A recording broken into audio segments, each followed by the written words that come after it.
Welcome to the NCDWI Guy podcast, where defenders of the Constitution assemble to prepare for courtroom battle and firm owners gather to develop marketing strategies that will revolutionize the practice of criminal defense. Here's your host, the NCDWI Guy, Jake Minnick. Hello, fellow freedom fighters, and welcome to episode 139 of the NCDWI Guy podcast. On today's episode, we are comparing business to an ultra marathon. If you remember, back on episode 101, we compared business to running a marathon. As Gary Vaynerchuk once said, business is a marathon and most of society thinks it's a sprint. And the lessons learned from training for and running a marathon, I believe, are incredibly similar to the lessons learned in training for and running a business. So if you have not listened to episode 101, go back and listen to that episode. I gave 10 ways that running a marathon was like running your business, and then a bonus. And I'm going to do the same thing today, but in the context of running an ultra marathon. I think Gary V had it right because he is all about patience and people expecting overnight results. Society thinks that running a business or getting healthy or whatever the goal is a sprint. And it's not. Again, he says that business is a marathon, but I am actually going to take it one step further and say that running a business is like running a ultra marathon. And the reason that I'm talking about this today is this past weekend, I completed the Daytona 100-mile race, a race that went from Jacksonville to Daytona, Florida. Beautiful course, just an amazing adventure, amazing experience. Never done anything over a 32 or so mile run prior to this. So really went beyond the limits that I had previously experienced, and just want to kind of debrief the lessons learned from that race, both in terms of training and in terms of the actual event itself, race day itself, and how that compares to business. So if you're a fan of running, or if you're a fan of running your own business, this is a great episode to listen in on. So let's just dive right in with the ways that a ultra marathon is comparable to running a business. So way number one, announce big goals. If you have big goals, make those public, make those known, because by doing that, it makes your goals real. Announce big goals. So when I started training or decided to do the Daytona 100 marathon, ultra marathon, one of the things that I kind of thought through was, this is a big goal. This is well outside of any comfort zone. It's not like running, 2 marathons, a 50-mile race. This is running, almost the equivalent of 4 marathons. At the time that I decided to sign up for this, 26.2 miles was definitely my longest distance run. But basically about 2 weeks after I completed the marathon that I was talking about back in episode 101, about 2 weeks after that, I was kind of thinking, I was riding high off of that event, and it was kind of like, what is next? I picked up the book Born to Run, which, was the running equivalent in my personal life of what the E-Myth was on the business side of things. It was this, just kind of total unknown world that existed in terms of ultra running. My brother-in-law, Mike, has basically changed both my business life and my exercise life. I talked on previous episodes how he gave me a copy of the E-Myth and the impact that book has had in the growth of my business. Well, probably 4 years back or so, he gave me the book Born to Run. And it sat on my bookshelf for 4 years, never opened it, never read the back cover to kind of figure out what's going on. He said, I think you would really like this. At the time, I wasn't into running. I ran a little bit for exercise, but it wasn't like something that I was doing, with any specific goal in mind, or even on that regular of a basis, just kind of part of the overall exercise routine. So I happened to find this book shortly after I completed that marathon, and it was like reading the E-Myth. It was that much of a game changer in terms of the mentality. If you have not read Born to Run, it is an amazing story about what human beings are capable of. So you'll love it. You'll love it as just a story, even if you're not into running. It's just a truly incredible story about what human beings are capable of. So I strongly encourage that. But I read that book, and then shortly after that, kind of thought, what if I did an ultra run myself? For some reason, running just and I say this, kind of sillily now, but running a 50-mile race, it's not that it didn't sound big. It was kind of like, if I'm going to go big, I want to go really big. There was something about kind of putting in additional miles and really seeing where my limits were physically, that for whatever reason, that triple-digit 100-mile race just seemed like something worth trying to go after, meaningful, worthwhile. So I kind of started researching 100-mile races, and landed on, I'm a huge beach fan, huge fan of being next to the ocean. Looked at the Daytona course, and it basically, you're running along the Atlantic Ocean the entire time. You're running, within, basically just a couple of blocks of the beach at most, if not like literally right next to it the entire time that you're running. And so I was like, well, wow, if I'm going to sign up for one of these things, it might as well be in a place that, is intriguing and beautiful, and something that would just make the miles easier in terms of the visual scenery.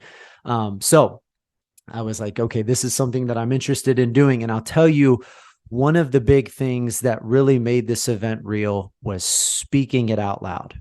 I sat down with my wife. Sometimes for big dreams, you have to ask permission. Sometimes you don't.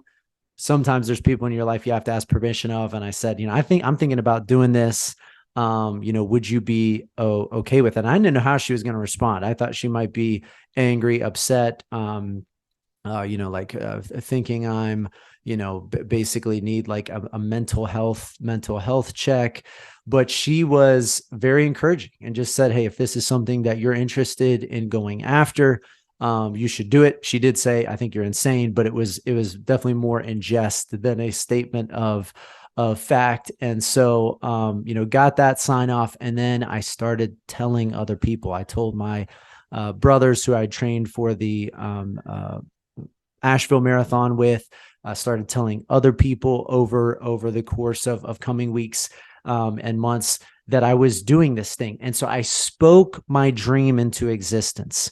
I signed up for the race in May. So just a couple of weeks after I'd landed on or discovered this race, I signed up on May 6th for the marathon. This was only about 6-7 weeks after completing the Asheville Marathon.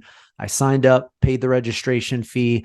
As we got closer to the event, I booked a hotel room. I made my goal a reality by basically telling people, signing up for it, basically committing to doing it. And when you start to speak your goals, your big dreams out loud, you're making a commitment to it, because other people are either going to know that you hit that goal or didn't hit that goal, or maybe even more importantly, that you attempted the goal or did not attempt the goal. And so I think a couple of reasons why I think we don't tell people about our big business dreams is that we're afraid of what other people are going to say to us, that they're going to think we're insane, crazy, stupid, that that we're making a bad decision.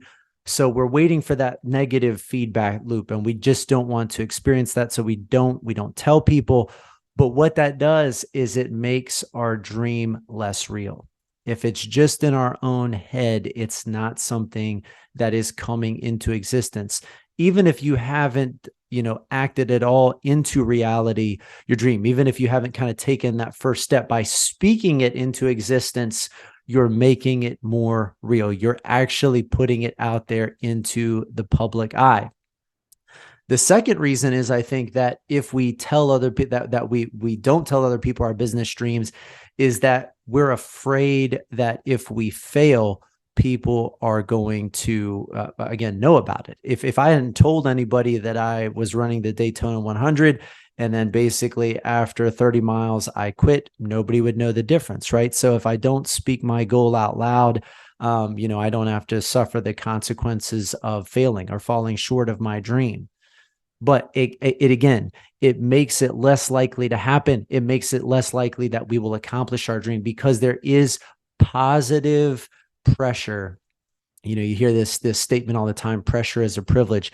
There's positive pressure that comes from speaking your dreams into existence, letting other people know about them, and being held accountable. And as we were getting close to the race day, there was a lot of people that knew about this race, were asking questions about it. My family knew about this, extended family, people at work, people, my colleagues in the legal profession. A lot of people knew about this dream, and they're asking about it. And so I knew that if I came back not having kind of hit 100 miles, there's a lot of people that I'm gonna have to tell that to, and that's fine. Don't be worried about failure. It's not worth worrying about the failure. We'll talk about that here a little bit later in the episode today. But just by having people know about this, there was a positive pressure that came from that. So if you are thinking about going out on your own, you're thinking about hiring an employee, hiring an associate, hiring a paralegal, you're thinking about niching down, but you're afraid of what it means to kind of take that first step, or you don't want to talk to other people about it because you're worried about negative feedback, or that they're going to tell you, I told you so, if things go wrong. Eliminate that. Speak it into existence. If you have a big goal, or a big dream, the best thing that you can do in terms of taking a first step towards that is making it real. Sign up for something, take a first step, speak it into existence, because as much as you can make it a reality, it is that much more likely that it will actually occur. So point number one, announce big dreams, announce big goals. Number two, process improvement. So in episode 101, back when we were comparing marathon running to a business, we talked about being process oriented when it comes to running a marathon and running a business, being process oriented. Now, when you kind of like push your business to the next level, you not only have to be process oriented, but you have to be process improve focused. You've got to figure out ways to take the processes that you have and push them to the next level. And that's why, again, to me, there's a very good comparison between business and ultra marathon running, because you're kind of taking that next step when you run the ultra marathon to when you run the marathon. There was a lady at the Daytona 100, amazing ultra runner with all kinds of accolades, Karen Lebetsky. She was on a Q&A panel the night before the race, learned a ton of stuff in that Q&A panel. But she said, this is your victory lap, meaning tomorrow's 100-mile race. This is your victory lap. The last 100 miles of all of the training that you have put in. And I loved that, because most people think that victory lap of a 100-mile race is mile 99 or mile 99.5, or just, maybe a few hundred yards before you cross the finish line. No, The victory lap is the race itself. All of the training, all of that process that you've put in, everything that you've been working towards culminates in that final victory lap of actually completing the 100 miler. So I thought that was such a powerful way of thinking about it. And when it comes to our big goals, I think, this is why there's no overnight successes. You've got to put in the work if you are going to be successful in exercise, in education, in life, in business. You've got to put in the work. With running a 100-mile race, you got to put in the miles. You got to put in the miles, not on race day, but in the months leading up to race day. The result on race day depends on the commitment to the process of self-development. And, as I spoke about when it came to the marathon back on episode 101, same thing holds true in the ultramarathon run, which is, if I had done an even better job in my training, if I had been more committed to my training, that would have impacted for the better my performance on race day. Had I done less training, or if I had skipped sessions that I did complete in terms of my training process, I would have done worse, or potentially not finished when it came to actually running the Daytona 100. So you have to constantly figure out how to improve your outcome. It's a never-ending game. It is a never-ending journey that we are on when it comes to running our business and pushing business to the next level. You got to enjoy the process. Enjoying the process, to me, means playing with the process, making it a game. The firm that I started 12 years ago is unrecognizable today. It's unrecognizable today. There's just, it's a totally different organization than it was. If you just look back 5 years, we are totally different in a good way than where we were at 5 years ago. And the beauty of this is that in 5 years from now, we'll look back at where the firm is today and say, man, gosh, there was a lot of things going wrong. There was a lot of things that were not going well at Minnick Law. There was a lot of things that could have been, that we were just not doing right, that we've, fortunately figured out. That's the beauty of being process focused and looking always to improve the process. So just recognize that, again, it's not an overnight game.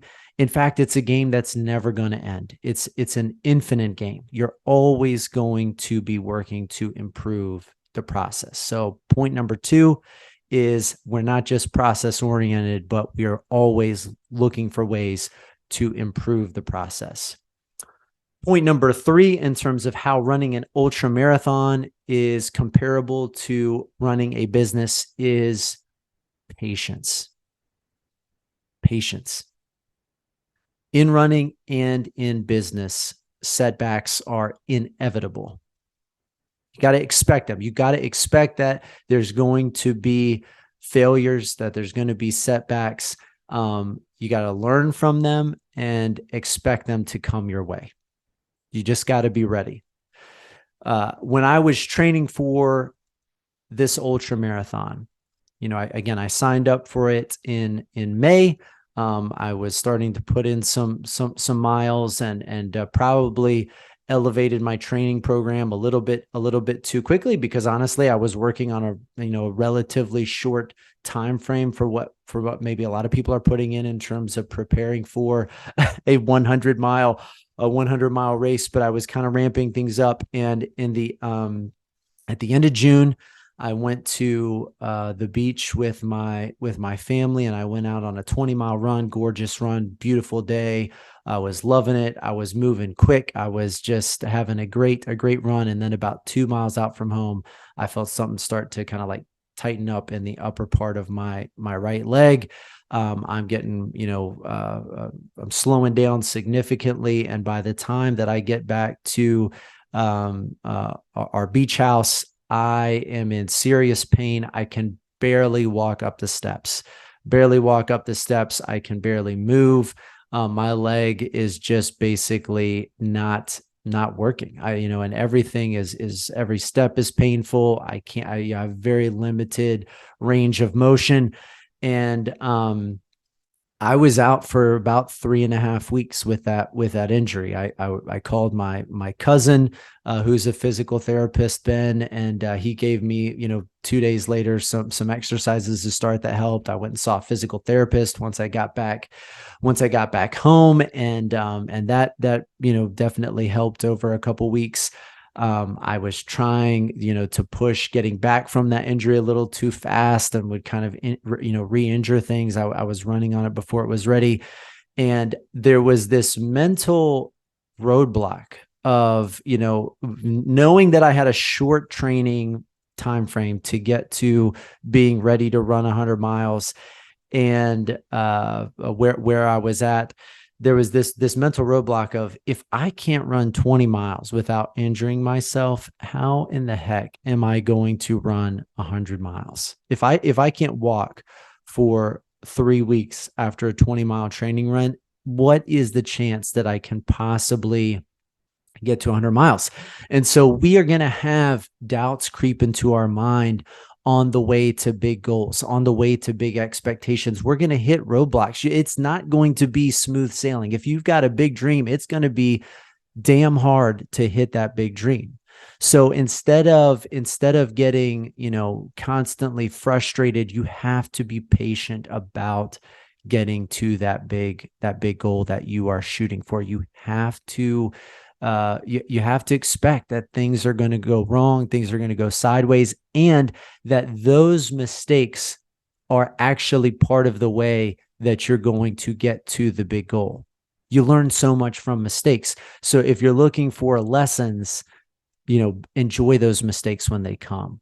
Be grateful for the mistakes. Maybe not enjoy. Enjoy is probably not the right word, but feel gratitude for the mistakes as they come, because that's how you learn to improve. You learn so many valuable lessons from mistakes. So in business, you have a bad financial month, you're not where you are financially. Your revenue goals are not getting met.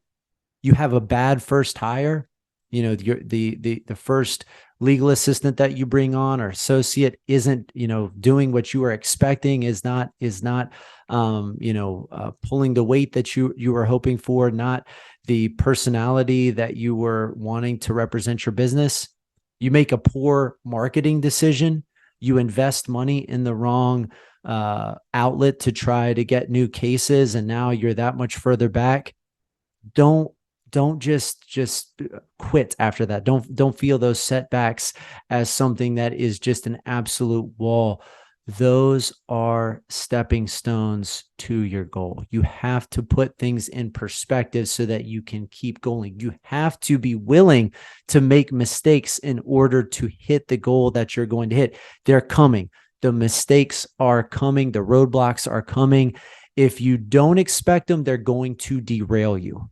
But if you have a mindset of patience and you are waiting for those things to come your way, you're going to see them for what they are, which is learning lessons, learning opportunities. So, number 3, patience. Number 4, way that running an ultramarathon is comparable to running your business is this: the devil is in the details. The devil is in the details. We talked about being systems oriented, systems focused back on episode 101, having detailed systems. Well, if you think that the devil is in the details when it comes to running a marathon, it's absolutely in the details when it comes to running an ultra marathon. You need to go into an ultra run zeroed in. Guessing within race day and guessing within business is going to wreck your body and your firm. You can't go in with guesses. You have to have as much mapped out, as much as you possibly can have figured out before you go into race day. You have to. So in terms of the devil being in the details, unlike the marathon that I had run, where there was pretty limited preparation for the marathon, other than running a lot of miles. My preparation for running the marathon back in March, running the Asheville Marathon, was basically, I'm going to run as many miles between Thanksgiving and March as I possibly can. Ramp it up, as we go along.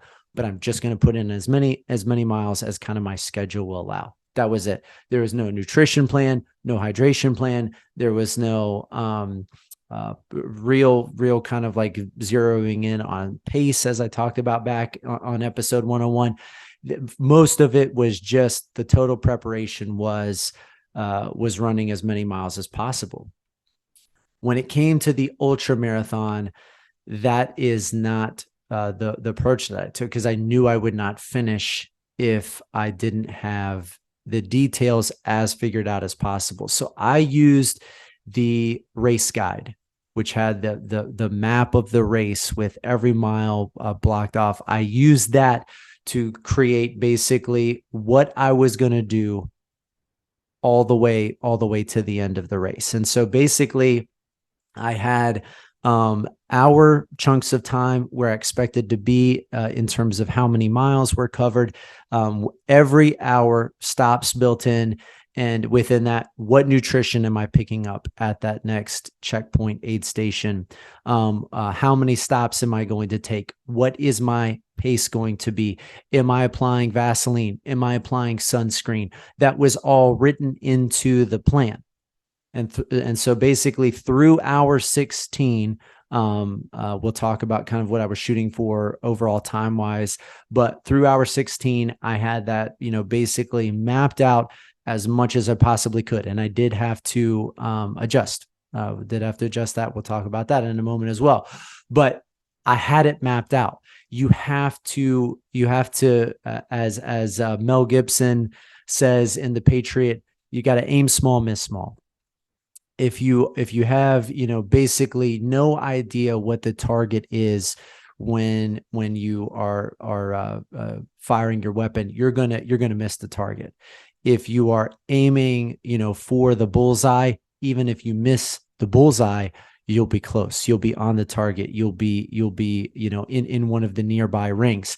You have to aim small, miss small.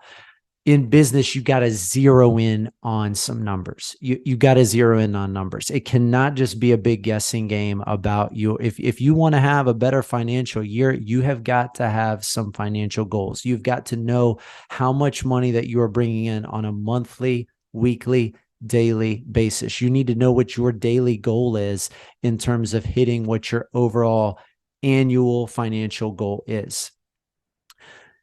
Here's the deal. Your goals are going to become more accurate over time.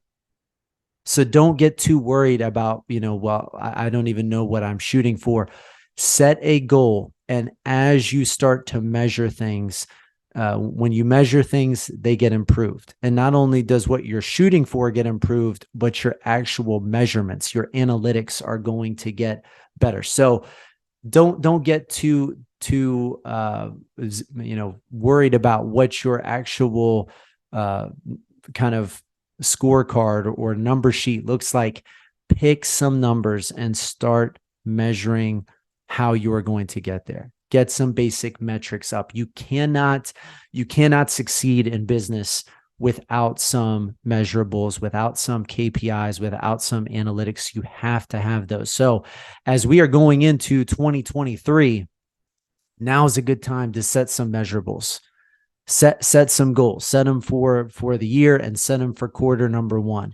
And as you start to measure what you are shooting for, your measurements themselves, the numbers that you are zeroing in on themselves are going to improve. You're going to get more specific with what exactly you are trying to hit, but you have to have those measurables that you are shooting for. So number 4, the devil is in the details. Number 5, Never stop learning. Never stop learning. To become an elite runner, an elite lawyer, you need to inundate yourself with knowledge about your area of mastery. You have to inundate yourself with knowledge about your area of mastery. I think there's this thought process of, once I get out of law school and I start my own practice and I learn about a little bit about, how to run a business. I learn, the basics of, how to defend criminal cases. Then, there's a lot of education that goes into kind of getting that basic level of knowledge. And then I can kind of take my foot off the gas. I really have to go in strong and start studying hard. And once I get to kind of like that baseline, then I'm good. I can kind of ease my foot off the gas and coast for a little bit. Incorrect. As you niche down, as you become more focused, if you have big business goals, you are going to have to pile on the education. You are going to have to become a much better student over time. The best lawyers, the best trial lawyers, the best business leaders within the legal industry. These are people that are constantly growth minded, constantly learning nuances about case law, constantly learning nuances about trial techniques, constantly learning nuances about marketing. Your education is only going to have to level up. And when I went from running the marathon, which I had done pretty limited kind of self-education on, into the commitment to run the ultramarathon, I started soaking in so much information. I started listening to running podcasts, frequently was listening to running podcasts. I was reading blogs about nutrition, hydration, what paces look like, training plans.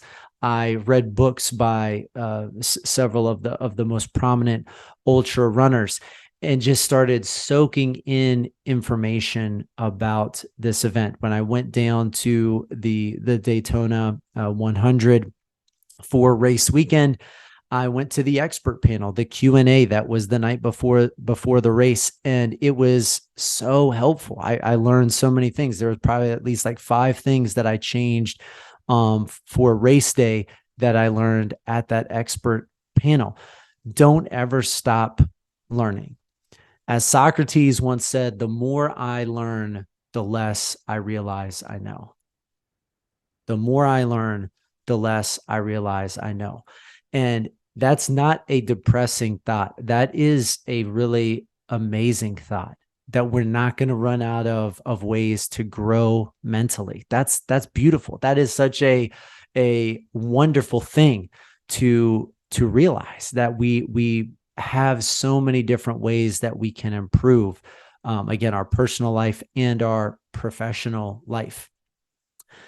As you grow your business, your commitment to education doesn't need to be slowing down. It needs to be ramping up. The best attorneys, the best business owners are always sharpening the sword of their mind. They're always trying to look for a competitive advantage. They're always trying to look for that technique, that system, that process that is going to change the way that they try a case, the way that they run their business. You've got to grow, and the bigger your goals become, the more that you have to grow personally. This is what John Maxwell describes as the law of the lid. Your abilities as a trial lawyer, your abilities as a business owner are limited by how much you are willing to kind of level yourself up. If you are working on self-betterment, self-improvement, then you are expanding exponentially your trial skills. You're expanding exponentially your business, your team. You cannot stop learning. If you're not growing, you're dying. You have to constantly be trying to level up. So number 5, never stop learning. Number 6, boom, I'm excited about this one. Number 6, the power of team. Ooh, this is, if I'm going to highlight one of these things, this is it. I was kind of trying to go through in order of like the ways that I was thinking through this, kind of made almost like chronological sense to go through, but the power of your team is so important in terms of leveling up. You can't do big things alone. This is just the reality of the situation. If you've got a big vision for yourself, if you've got a big vision for your firm, for your business, for your life, you're not going to be able to do it unsupported. So when it comes to running, you can run a 5K unsupported. You probably don't need to stop for water, nutrition. You can have your watch on. You don't need to get behind a pacer. You can just sprint, to some extent from start to finish line. You don't need other people to be helping you along the way. If you are running a marathon, you probably do need some support, but you can rely on what's the equivalent of independent contractors. You can rely on aid stations where they're passing out water and gels and nutrition. You can rely on the support of the crowd that is kind of along the way in terms of moral support. You can rely on the pacer that the race provides to you. You can rely on all kinds of external support. That's like the functional equivalent of an independent contractor. But when it comes to running a ultra marathon, you should not do that unsupported. I'm not going to say that you can't. You can, and I think it creates a very painful way to do an ultra marathon without having experienced it myself. You can do it unsupported, maybe, but you should not. If you're going to run an ultra marathon, if you're going to grow your business to that next level, you can't rely on yourself. You can't rely on independent contractors. You're going to have to rely on a team. You're going to have to get a team. In episode 101, we talked about the value of having cheerleaders and support. And so again, you can get by with the marathon race by having some people that, kind of somewhat show up to be with you. If you are going to run an ultra marathon, you need a team of people that are zeroed in on helping you get to the finish line. And for me in this Daytona 100 race, that was my wife, Laura, and my brother, JP. I don't think I would have finished the race without them. I won't say that I definitely would not have. I don't think I would have finished. If I did, it would have been a suck fest. It was not a suck fest. It was an adventure, very much enjoyable most of the race in terms of taking in the scenes and not being in pain until pretty late in the race. It would have been a suck fest without them if I had even been able to complete it. But JP and Laura were absolutely essential in helping me cross that finish line. They were, ahead of the game, helping me get, change my clothes, change my shoes, providing nutrition, mixing my Gatorade Endurance formula ahead of each pit stop, checking on me, yelling encouragement the entire way. Just constantly staying ahead of the game, help me apply sunscreen, get my sunglasses. I mean, it was just so many small attention to detail that as I was running the race, it felt so natural that I almost didn't even notice the support. I feel kind of like slightly bad about like how much that kind of went unnoticed in the moment.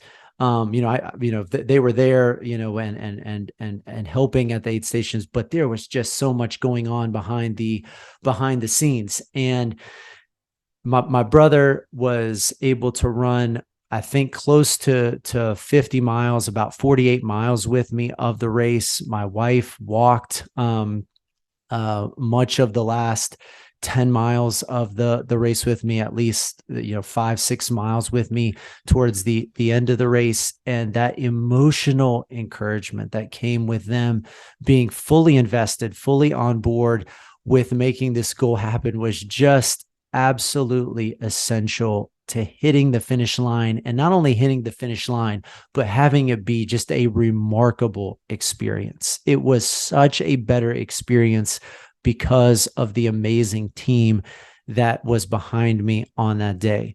My dad and one of our close family friends came down for about the last 10 minutes. They were cheering me on. They were there at the finish line. That was awesome. I had told a bunch of people about the race, like I said. And so, if you're worried about the negative feedback that you might get if you make your goal public, I'm telling you right now, I got so many prayers from people and support from people, from my team at Minnick Law, from my family, from friends, from people that my mother-in-law was sending out to prayer chain. There was so much support. It was one of the few times in my life that I could actually feel the power of prayer. I've had people tell me that they, prayed for me in the past. And I know that they did, but it's not always something that you could feel. On December 3rd, I could feel the support of all that prayer. So if you're going to have big dreams, if you're going to have a big lofty goal, you had better get a darn good team behind you to accomplish that goal. You can only go so far as a solo or with independent contractor support as an attorney. If you don't have the team aligned behind you, a united team behind you, you are going to fail. And if you don't fail, like I said before, it's going to be a suck fest. It's not going to be something that is enjoyable. But if you can build people around you to help you accomplish the vision that you are moving towards, and this is going to look different at every stage of your development. It may be that you have a part-time employee working for you 20 hours a week, or it might be that you have 5 attorneys and 5 staff that are all working together to provide the service, the exceptional experience that you're looking for your client. But you've got to have a great team. If you're looking to accomplish big things at any stage of your development, you've got to have the right people helping you get there. And that is something that personally in my law firm, that is something that I have just seen firsthand. The best thing at our office is the people working here. That's the best thing that we have to offer to clients. It's the best thing that we have going for us in terms of how we're handling cases. It's the people. And so if you surround yourself with great people, you have such a better chance of hitting the goal that you're shooting for. Make building your team a top priority. Make training your team, growing your team, developing your team, bringing on the right players, your hiring, your firing process. That's got to be important to your business, because it absolutely is one of the major drivers of your goals, of your dreams on the business end. So number 6, the power of team. Number 7, attack problems immediately. This is an important one for attorneys, because it seems like as an attorney, procrastination is part of the job description. If you apply to become an attorney, it's almost like the bar. There should be like a checkbox when you go into your character interview. Are you a go-getter? Do you get things done, or do you procrastinate? Okay, you're a procrastinator. Welcome to the club. There's like almost something in our DNA that we are procrastinators. But you have to attack problems immediately, because problems that fester ultimately can derail you. If you ignore issues, if you ignore problems within your firm, they are going to grow bigger. They're going to become more difficult to cut out. You got to get the cancer out in the early stages before it starts to take over other vital organs. In an ultra run, a small discomfort in your foot can lead to an enormous blister that wrecks your race if you don't treat it. When I was in the ultra run on Saturday, there was a couple of times. I had one time where I had planned to change my socks, and that was, I think, around mile 50. I did, and it felt incredible. I kind of thought about, as I was going into that aid station, things seemed to be going good. I don't want to take off my shoes and then, time the wrong way or, have some small thing go bad. I changed my socks and it was like running on new feet. As I was getting to towards the end of the race, I had about 90 miles in. I was getting a cramp in my right foot. And so I was having to walk, a quarter of a mile, a half a mile, and then kind of lightly jog for a little bit. And then my foot would start cramping up again. And I would, basically be like, I got to walk. I was running at that point, mostly with my brother. And so, I've got to walk again. And so at mile 93, or a couple, maybe even a little bit before that, my brother said, maybe we should consider changing your shoes. What do you think about changing your shoes out?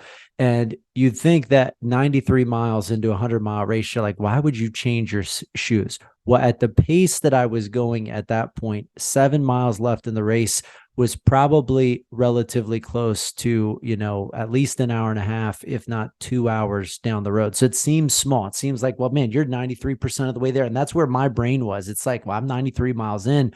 What if I change my shoes and that wrecks my feet? What if, I've made it this far on these shoes? Why should I change them out? He suggested that, a couple miles later, I was like, okay, let's try some different shoes. My wife and my brother helped me change my shoes out. Couldn't bend down to change the shoes. And again, so this is the level that my team was going to keep me moving, to change my shoes and socks out. I get back up on my feet and it was amazing. It felt so good to be running, moving again without that cramp in my foot. I still had to walk a good bit of those last several miles because the leg strength was just not there, but the cramping in the foot, gone at that point because of that decision to attack that problem. We will talk in a minute about getting ice. We're going to talk about that in the next bit, but we also got some ice to help keep me cool because early on, as the temperature started to rise, felt the body getting warm. Suggestion about putting some ice on, got some ice, change the race. Again, I'll talk about that a little bit more in a second, but you've got to attack problems immediately. Don't let problems fester. Don't let problems go untreated because they're going to get worse. They're not going to go away. If you have a client that is calling you and you ignore them, that's only making things worse. If you have a person at your office that is not getting the job done, that is not treating clients the way that you need them to be treated, you've got to eliminate that person. That you've got to attack problems that you are finding in your office. If you are consistently showing up late to court and that's creating an issue, if you are not hitting the numbers that you want to hit, you got to sit down and address those problems. You cannot procrastinate. In business, don't allow mediocrity. Don't sweep problems under the rug. You've got to get rid of problem clients. You've got to ditch that software that's not working for you. You've got to attack the problems. Don't procrastinate. Attack problems, no matter how small they seem. Attack problems immediately. So number 7, attack problems immediately. Number 8, you got to make halftime adjustments. You have to make halftime adjustments. In a race, in a 100-mile race, it is a long way. And again, as much as you want to pay attention to the details, as we talked about earlier, the devil is in the details when it comes to hitting this type of an epic goal. You also have to be fluid. You have to recognize when things aren't working and you have to adjust your strategy. The same thing is true in business. When things aren't working, you got to make adjustments. In my race on Saturday, we had to change up the nutrition about halfway through, probably through mile 50, mile 60, somewhere in there.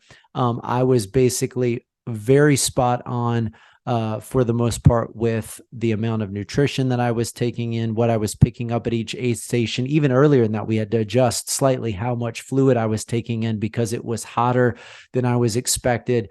I did a lot of my training at a much cooler temperature, so I had to increase the amount of fluid that I was taking in. But by mile 60, my primary source of calorie intake and sodium intake was gel blocks. I got the double sodium watermelon flavor Cliff blocks that I was consuming. I had a specific amount that I wanted to take in, and somewhere in that mile, like 60 to 70, those things were just not going down anymore. And I can remember at one point I tried to put one in, it didn't go down.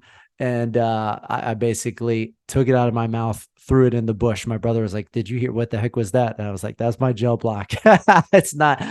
I'm not going to be able to put it in anymore. There's no more gel blocks going down. So I had to make a halftime adjustment. And while the conventional wisdom when it comes to ultra running is do not eat something on race day that you haven't tested in training, I took a risky move, and we got to aid station at mile 73 that had some hot food. So I picked up a couple of quesadillas, picked up some chips, and gosh, did that make a huge difference? Getting some real food on the stomach. Again, it was risky. If you're a runner, don't suggest doing that. Try some different. I should have tried more foods out going into the race. So that's a takeaway for next time. But so I don't suggest this, but this was part of that halftime adjustment. Is I need to keep getting calories in the body, and I am just no longer like able to put down the gel block. So I got some quesadillas and chips, and that was just my Laura picked me up some peanut butter M&Ms that were just incredible. I ate those along the race, hadn't tested those out. So, it's just making those adjustment in terms of pacing, in terms of having a strategy of running. We had to make some adjustments in terms of how fast I'm moving, in terms of how often my wife and my brother were stopping in between each aid station. For a long time, I was planning on just kind of going from kind of aid station to aid station, having them waiting for me. And then as it got further along the race, it's like, no, we've got to stop, instead of going, 7, 8 miles, 9 miles to the next aid station, we're going to have to stop every 4 miles. We're going to have to stop every 2 miles, do a check-in, make sure that you've got what you need nutritionally. So we had to make that adjustment in terms of when the crew was stopping. Probably the biggest adjustment that I kind of talked briefly about a minute ago was ice. Again, this is December in Florida, North Florida. So it wasn't some crazy 100-degree temperatures, but it was in the mid 70s in, on parts of the course. And as the temperature started to rise at about mile 35, you could really start to feel it. My brother came on at mile 35, ran with me. He was feeling the heat. He actually, ran the 35 to 51. He was feeling that heat. And so he said, what do you think about doing some ice? There was no strategy about doing ice. So, we talked about it, and I had remembered that my team at the office, my fellow teammates at the office, for my birthday, had gotten me a pack of cooling towels. I had never used these cooling towels in training. I had never tried them out. And so as I was packing up for the race, I was just taking everything that I could think to pack, whether I needed it or not. I bought a knee brace. I bought, I had a long sleeve shirt, which I just had all kinds of stuff that I didn't end up using, but wanted to have there. So I saw these towels and I was like, I'm just going to take them. We'll see what happens. Well, I said, hey, I've got these towels. Why don't we, my brother said, well, but why don't we see if we can get some ice and maybe put some ice on your neck. I thought, okay, well, let's wrap them up in one of these towels. So he calls ahead to my wife, says, hey, can you stop at the grocery store? Fortunately, there was one nearby the next aid station. Can you stop at the grocery store, get some ice? So my wife goes into the grocery store. She buys a cooler. She buys ice. Again, like if I didn't have this support, like if I'm doing this solo, this is all of these kind of behind the scenes things are not happening. She goes in the store, buys a cooler, buys ice, meets me at the next station, has dipped one of these towels in water, wraps it in ice. I put that thing on my back, and then we proceeded to trade out ice about every 6 to 8 miles for the rest of the sunny part of the day. And it was amazing. I'm telling you, I did not feel hot again, despite that Florida heat, despite that Florida humidity and temperature. I did not feel hot again for the rest of the day. And as I was using that ice in the heat of the day, I just did not feel the heat. And it was such a crucial halftime adjustment. You have to make halftime adjustments and be ready to realize that if things aren't going as planned, or if there's ways to improve, do it, capitalize on it, make the adjustments that you need to make. In business, you can't set your business on autopilot. It doesn't work like that. You're not going to be able to hit the goals that you want to hit and get to the ultimate destination that you want to be at if you're on autopilot. You're going to have to make adjustments.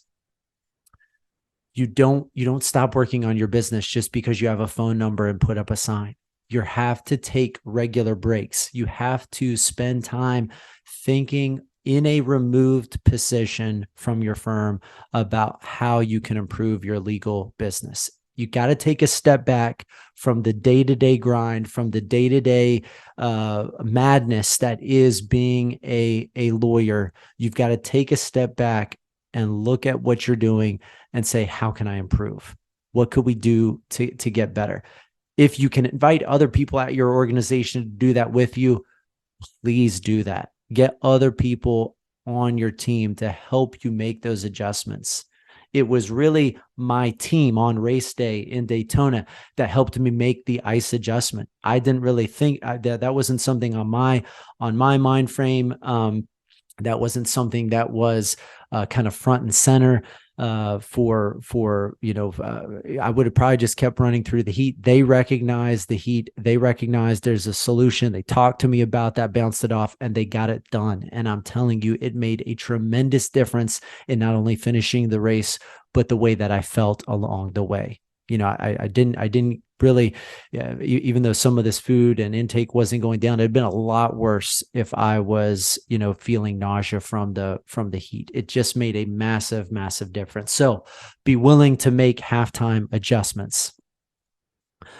Number 9, and this is somewhat the flip side of number 3, which was patience. But number 9 is rapid results. So again, you got to take these two things in turn and kind of take away from them. They might seem opposite, but they both can be present. So number 9 is rapid results. And here's the deal.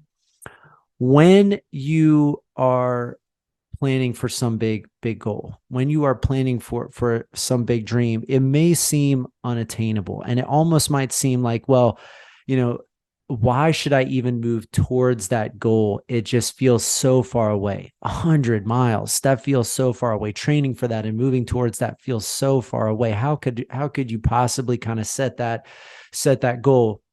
Well, I'm going to tell you that if you are committed to improvement, if you are committed to your dream, if you're committed to making your goal happen, then those results, that end game can come about rapidly. Why you need to be patient in your running career, why you need to be patient in your business career. You can achieve noticeable results when you are putting in max effort. So just to put this in perspective, a year before I completed this 100-mile race, I'm sitting talking with my brother at Thanksgiving, my brother Jeremy at Thanksgiving.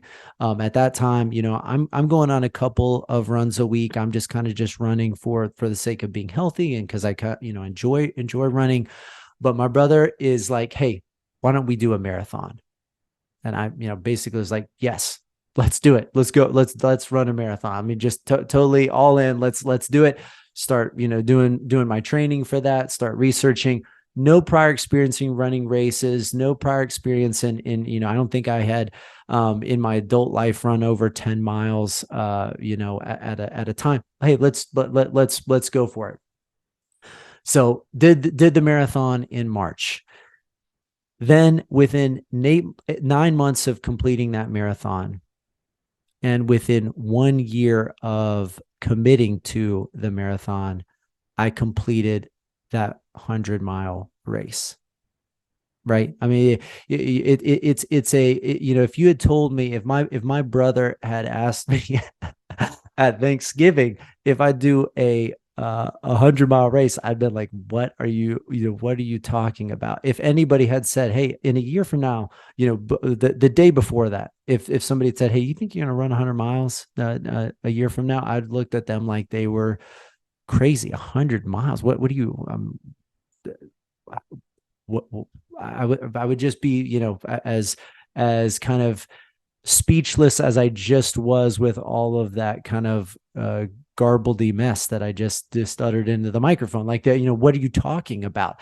But if you are committed to a big goal, you can achieve what I consider to be rapid results. Your business goals, lofty as they may be, 10x as they may be, are achievable, and they're achievable faster when you are putting in max effort. Don't sell yourself short. Don't buy into this garbage that, man, I'll never get there. I'll never get to that goal. You can, and you can get there in a lot less time than you would expect. So this is more of like a mindset issue.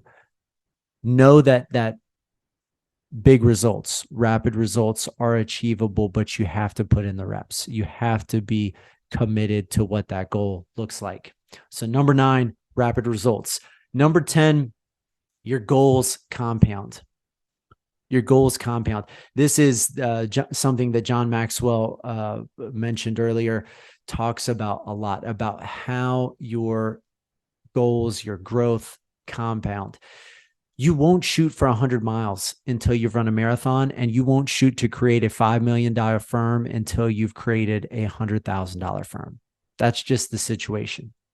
You're not going to commit to those loftier goals until you've kind of put into place, put into reality, and achieved smaller goals.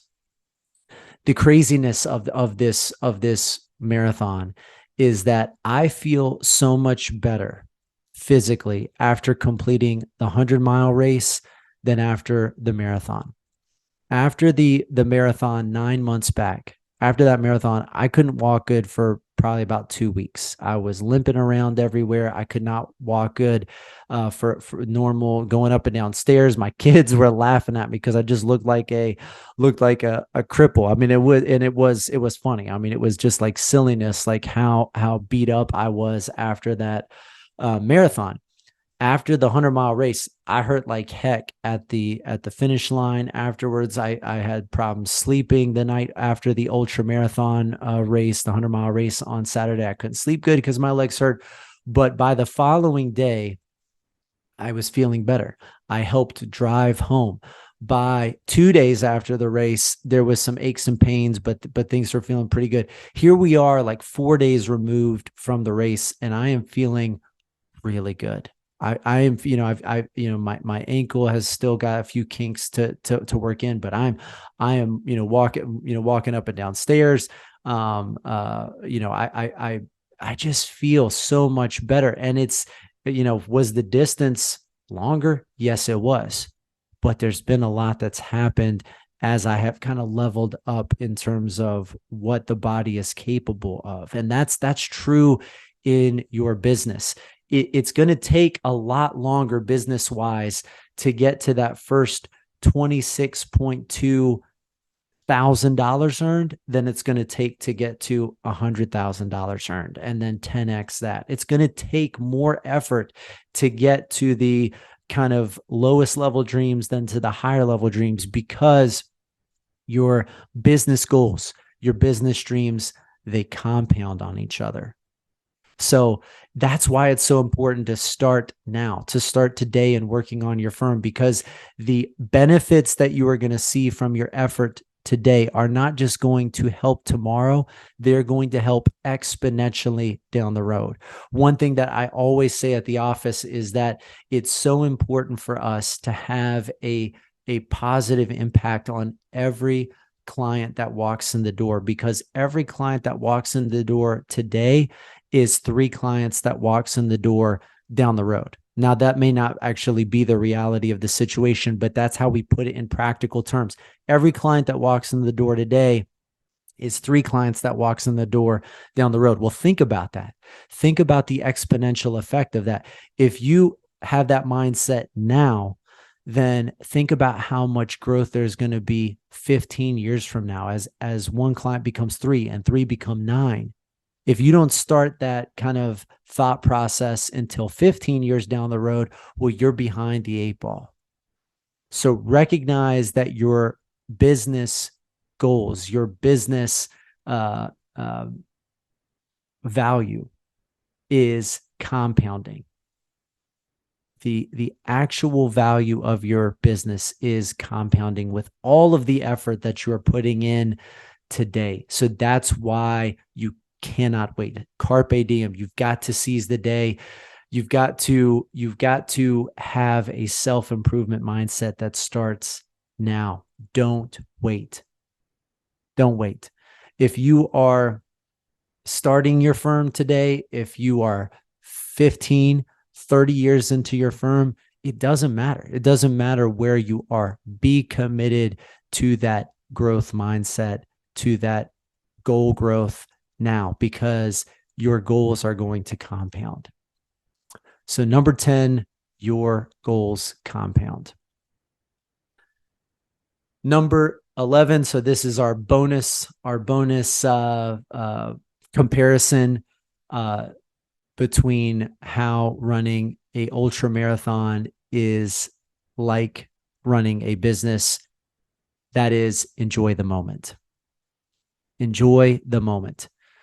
Don't panic about getting to the finish line or what might derail you along the way, whether it's your race or your business. Don't think about getting to the finish line when you're on mile 3.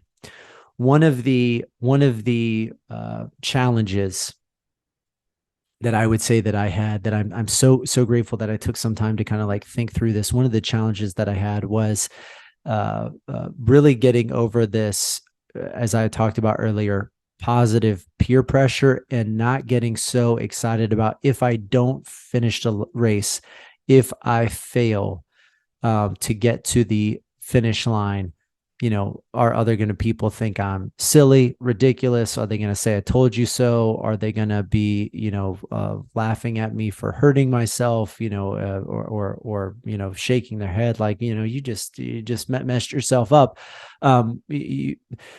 In telling so many people about the journey, about the race, there was a little bit of a fear of failure that came from that.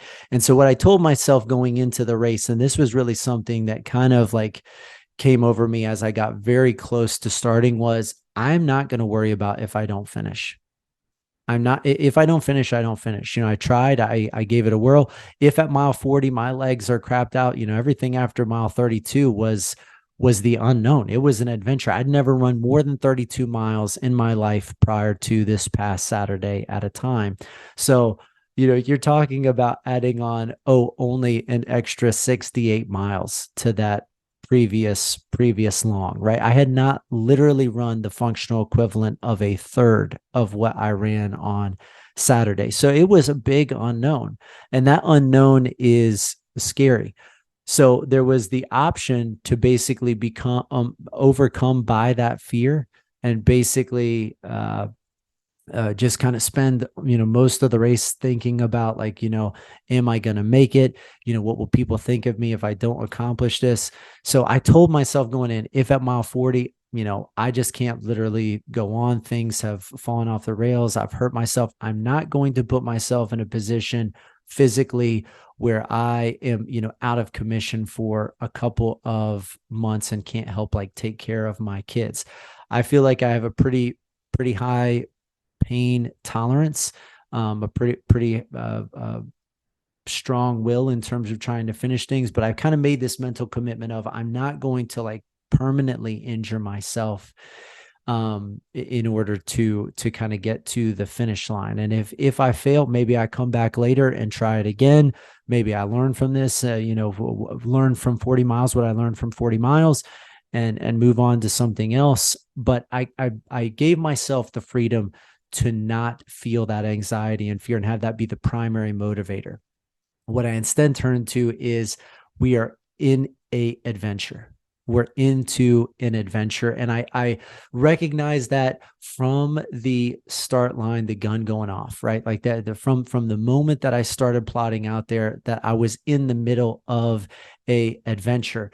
And looking out at the ocean and talking with the other runners that I got to talk to along the race and running past these beautiful houses and past the fort in St. Augustine and over the Bridge of Lions and along these amazing beach towns and through Daytona Beach and Flagler Beach. I mean, there's just so much beauty to soak in. Christmas decorations, along the business paths, people in restaurants and bars and all this just beautiful scenery. I soaked that adventure in. And, it was so amazing to have my brother JP running this with me because he kept the adventure alive from basically the point where I had walked into the unknown. So again, my previous mile high was at mile 32. My brother joined me. I think he probably joined me about mile 34, but because he came out and met me a little bit ahead of the aid station that we were going to meet at mile 35. But somewhere around 34, 35, he joined and he quoted Samwise Gamgee from Fellowship of the Ring, the Lord of the Rings trilogy, which is, he said, Mr. Frodo, sir, this is one step further, and I'm the furthest away from the Shire that I've ever been. And I may have butchered that kind of delivery or line exactly what it is, but Sam tells Frodo, one step more, and I'm as far away as I ever been from home, and that's where we were. And you can look at that as a terrifying moment, or you can look at it as a moment that you go into the adventure. And all along the rest of the race, literally, once every 4 miles, my brother would just literally start laughing out loud and be like, I can't believe we are doing this right now. It was just like, because he had that, and we together had that adventure mindset of this is just totally berserk. I mean, totally bizarre to be out here doing this thing. We're actually involved in this right now. It's happening as we are plodding along these miles. So comparably, when you are in your business mode, when you are working towards this big goal and it feels so outside of your comfort zone and so far away, don't look at that like journey towards the finish line as this, like, if I don't make it, I'm a failure. Don't be so, at mile 32 to your 100-mile goal in business. Don't be so worried of like, oh man, I'm just so far outside of my comfort zone. I can't believe I'm going to get there. I can't believe I told other people I was doing this thing. I can't believe I, have set myself up to be laughed at. Don't look at it that way. You are in the middle of a great adventure, building your business, improving your practice, creating a better client experience, growing your team, helping them to get the training that they need to then bring further value to your clients, growing yourself.